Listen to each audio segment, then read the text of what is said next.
बच्चों, आज मैं एक कहानी सुनाऊंगा, अनमोल सल्ला।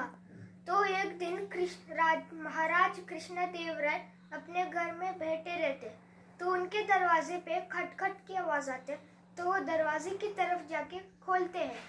उन्हें दो इंसान मिलते हैं, तो फिर वो एक इंसान के हाथ में एक सोने का हंस होता है। तो फिर दोनों बोलते हैं महाराज को, महाराज हमें न्याय चाहिए। तो फिर महाराज कहते हैं, कौन सा न्याय? क्या ये सोने का हंस के बीच में तुम्हारा झगड़ा है? तो फिर दोनों इंसान कहते हैं, नहीं, हमारे बीच कोई झगड़ा नहीं है, हमें बस आपको बस न्याय करना है कि ये हंस होगा किसका। तो फिर वो दोनों एक अच्छे मित्र होते हैं। पहला मित्र कहता है कि मैंने इसके मम्मी पापा की बहुत वो ख्याल रखा है, तो फिर उसके चक्कर में मैं ही गरीब हो गया, तो उसने मुझे ये खेत दिया था, अपना थोड़ा ज़मीन दिया था, तो उस पर वो काम करता था।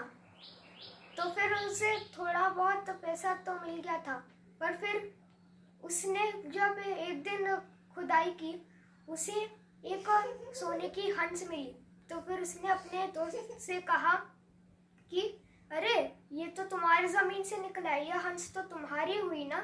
तो फिर वो दूसरा उसका दोस्त बोलता है, नहीं, ये मेरा नहीं है, मतलब ये अभी तो ये ज़मीन कुछ दिनों के लिए तुम्हारी ही रहेगी, तो ये तुम्हारा है।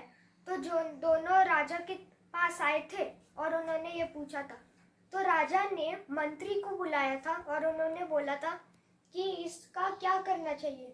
तो फिर मंत्री कहता है, पहला वाला मंत्री, कि इसको आधा करना चाहिए और दोनों को ही दे देना चाहिए।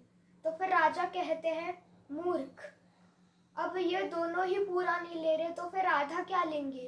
तो फिर दूसरा मंत्री कहता है, फिर तो इसे एक खजाने के अंदर छुपा के रख देना चाहिए और गाड़ देना चाहिए।